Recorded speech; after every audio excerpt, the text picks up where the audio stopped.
Mm.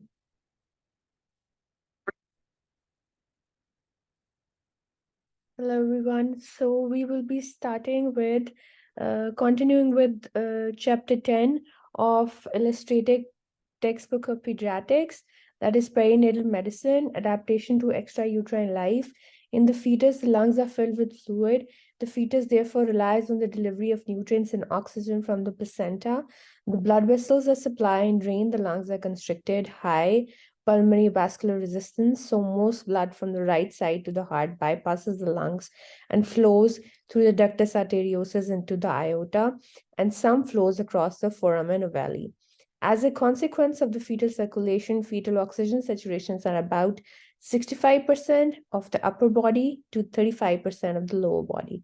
To compensate for the low oxygen saturation, oxygen delivery to tissues is enhanced by the high hemoglobin concentration, typically 160 gram per liter at term, along with the shift to the left of the oxygen dissociation curve of fetal hemoglobin compared with adult hemoglobin. Shortly before and during labor, lung liquid production is reduced. During descent through the birth canal, the infant's chest is squeezed and the lung liquid drained. Multiple stimuli, including thermal, cold, tactile, and hormonal, with a particularly dramatic increase in catecholamine levels, initiate breathing. The high catecholamine levels also stimulate reabsorption of alveolar fluid. It is normal practice now to delay cord clamping, typically 2 to 5 minutes in term babies, as this increases the circulating blood volume by about 30% and reduces later anemia. On average, the first breath occurs 6 seconds after delivery. Lung expansion is generated by intrathoracic negative pressure and a functional residual capacity is established. The mean time to establish regular breathing is 30 seconds. Once the infant breathes, the majority of the remaining lung fluid is absorbed into lymphatics and pulmonary circulation. Pulmonary expansion at birth is associated with a rise in oxygen tension, and with falling pulmonary vascular resistance, the pulmonary blood flow increases. Increased left atrial filling results in a rise in the left atrial pressure with closure of the foramen ovale. The flow of oxygenated blood flow through the ductus arteriosus causes physiological and eventual anatomical ductal closure. After an elective C-section, when the mother has not been in labor, it may take several hours for the lung fluid to be completely absorbed, causing rapid labor breathing, that is transient tachypnea of the newborn. The delay in absorption of lung liquid is not only because the infant's chest has not been squeezed through the birth canal, but also because of the absence of the surge in maternal catecholamines during labor and delivery, which stimulates reabsorption of alveolar fluid. Some infants do not breathe at birth. This may be due to asphyxia when the fetus experiences lack of oxygen during labor or delivery. It does not necessarily mean that the brain has been injured, but asphyxia can lead to brain injury or death.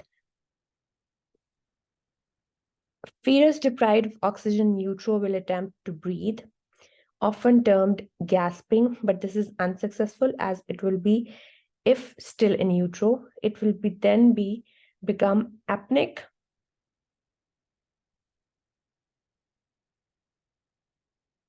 primary apnea, during which time the heart rate is maintained. If oxygen deprivation continues, primary apnea is followed by irregular gasping and then a second period of apnea. Secondary apnea when the heart rate and blood pressure falls. If delivered at this stage, the infant will only recover if help with lung expansion is provided. For example, by positive pressure ventilation using a face mask or directly to the lungs via a tracheal tube. The human fetus rarely experiences a continuous asphyxial insert except from after placental abruption or complete occlusion of umbilical blood flow in a cord prolapse.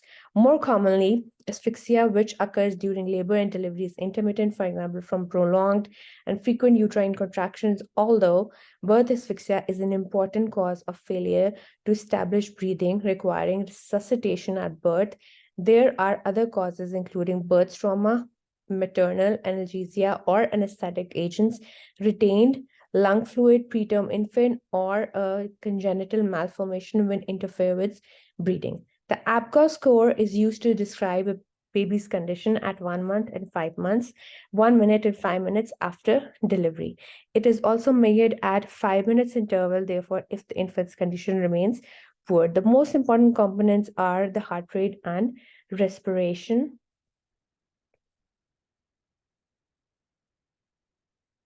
Now the picture above shows the 10.8 shows the fetal circulation. This is ductus arteriosus, superior vena cava, right ventricular outflow mainly flows through the ductus arteriosus, bypassing the lungs.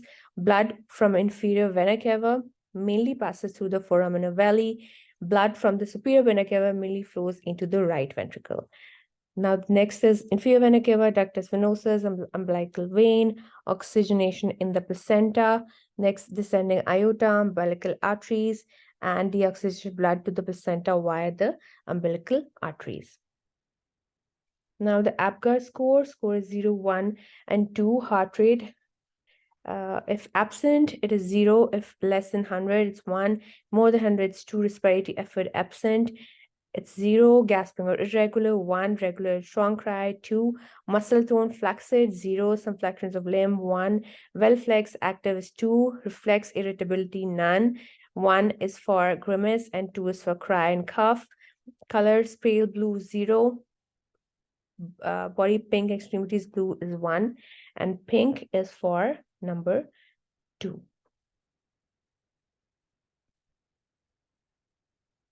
Now, neonatal resuscitation. Most infants do not require any resuscitation. Shortly after birth, the baby will take a breath or cry, establish regular breathing, become pink. The baby can be handed directly to his or her mother, dried and covered to maintain normal body temperature, that is 36.5 to 37.5. The need for resuscitation can usually be anticipated, for example, preterm delivery and preparation made before delivery. A newborn infant who does not establish normal respiration directly will need to be transferred to a resuscitation table for further assessment. There should be an overhead radiant heater, and the infant should be dried and partially covered and kept warm. Suction of the mouth and nose is usually unnecessary, and vigorous suction of the back of the throat may provoke bradycardia from vagal stimulation and should be avoided. If the infant's breathing in the first minute of life is irregular or shallow, but the heart rate is satisfactory, more than 100, breathing is encouraged with airway opening maneuvers. If the infant does not start to breathe, or if the heart rate drops below 100 beats, airway positioning and lung inflation by mass ventilation should be started. If the baby's condition does not improve promptly, or if the infant is clearly in very poor condition at birth, additional assistance should be summoned immediately while continuing to maintain ventilation. Oxygen saturation and ECG monitoring should be considered. If the heart rate drops below 60 per minute, after 5 effective inflation breaths and 30 seconds of effective ventilation, chest compression should be given. If the response to ventilation, chest compression remains inadequate, drugs should be given but are rarely required. Evidence for the efficacy is very poor. If the infant does not improve to airway maneuvers and mass ventilation, or the infant is very poor condition, tracheal intubation may need to be performed. This should result in a rapid rise in heart rate, and breathing should be established. If this is not the case, reasons listed in box 10.5 should be considered. Providing effective lung inflation shown by good chest wall movement is the key to successful neonatal resuscitation. Now, newborn life support preparation. All health professionals dealing with newborn infants should be proficient in basic resuscitation, that is, airway breathing with mass ventilation, circulation with cardiac compressions. Additional skill assistance is needed if the baby does not respond rapidly and should be called without delay.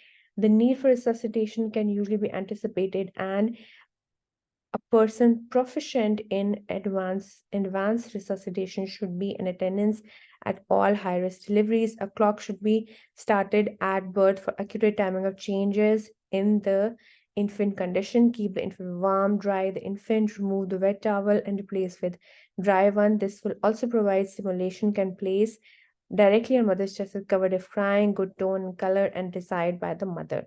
Resuscitation should be performed under a radiant environment if preterm and less than 32 weeks gestation. To avoid heat loss, place the infant in a plastic bag without drying, but under a radiant warmer and on a warm mattress. Leave the head exposed and covered with the hat. Assess the infant's conditions, the baby breathing or crying, good heart rate, more than 100 beats per minute, assessed by listening with the stethoscope, good color and muscle tone. If not, commence neonatal resuscitation. Neonatal life support is overview. Start the clock, dry the baby, assess breathing and heart rate. Airway, breathing, 5 inflations, breath. Check airway and breathing, repeat inflation, breaths, chest compression, and drugs. That is from always needed to rarely needed. Then weighted pyramid showing the relative frequency of procedures in neonatal resuscitation. Maintain normal body temperature 36.5 to 37.5. Hypothermia increases morbidity and mortality. Every 1 degree below this on neonatal unit admission increases mortality by 28%. Now, newborn life support, sequence of resuscitation, antenatal counseling, team briefing equipment check, birth, dry the baby, maintain normal temperature, start the clock and note the time. Assess tone, breathing and heart rate. If gasping or not breathing, open the airway, give 5 inflation breaths, consider SpO2 plus minus ECG monitoring. Reassess. If no increase in heart rate, look for chest movements during inflation. This all should be done 60 seconds. If chest not moving, recheck head position, consider 2% airway control and other airway maneuvers, repeat inflation breaths, SpO2 plus minus ECG monitoring, look for a response. If no increase in heart rate, look for chest movements. When the chest is moving, if heart rate is not detected, very slow, ventilate for 30 seconds and start chest compressions. Coordinate with ventilation breath ratio 3:1. Increase oxygen guided by oximetry if available. Reassess heart rate every 30 seconds if heart rate is not detected or very slow, less than 61. Consider venous access and drugs. Update parents and debrief team. The acceptable preductal SpO2 at 2 minutes is 60, at 3 minutes is 70, at 4 minutes is 80%, 5 minutes is 85%, and 10 minutes is 90%.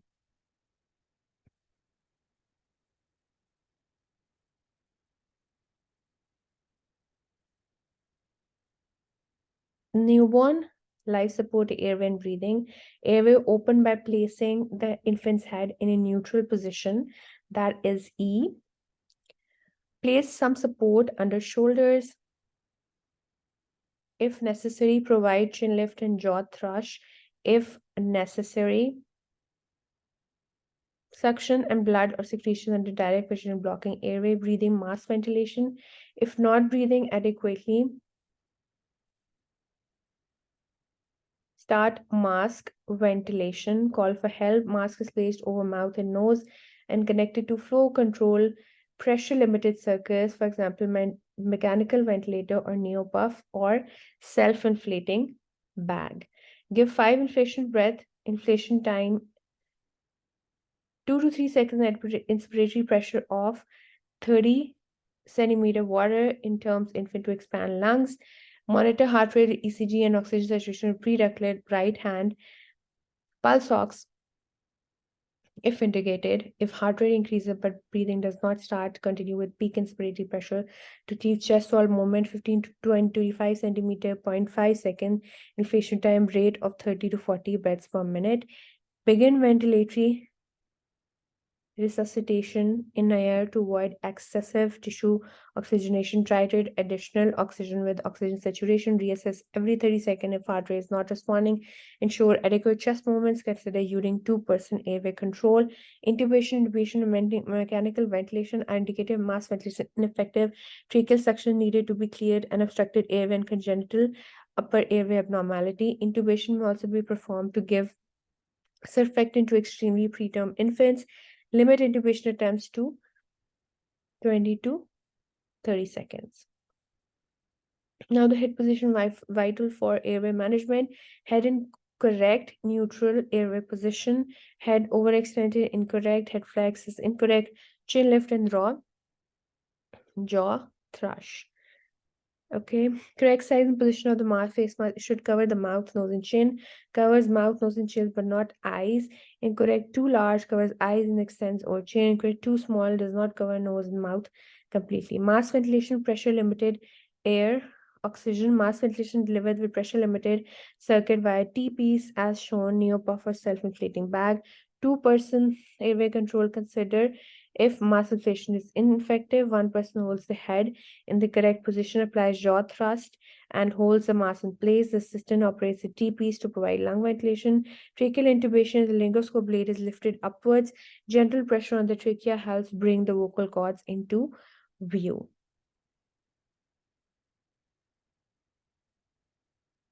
Now, circulation, chest compressions in the following figures.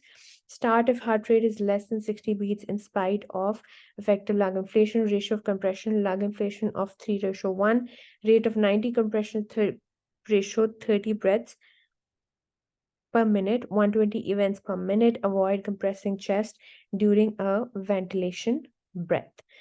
Recheck heart rate every 30 seconds. Stop when heart rate is more than 60 beats per minute. Landmark for chest compression, sternum compression area, nipple line, and xiphoid. Apply pressure to lower third of sternum just below the imaginary line joining the nipples. Depress to reduce AP diameter by 1/3. Thumb techniques with hands encircling the chest. A large infrared thumb can be placed on side to side. Two-finger technique, less effective but easier if alone. Volume and drugs. Consider drugs if heart rate less than 60 beats per minute in spite of adequate ventilation chest compressions, though evidence for their efficacy is lacking and they are really needed. Drugs should ideally be given centrally via an umbilical venous catheter, or if not possible, via an intraosseous needle. If hypovolemic 0.9% sodium chloride or blood transfusion group O is negative, must be given. There may be history of antepartum hemorrhage or acute twin-to-twin transfusion. Drug use in neonatal resuscitation, epinephrine, soda bicarb, dextrose, and volume expander.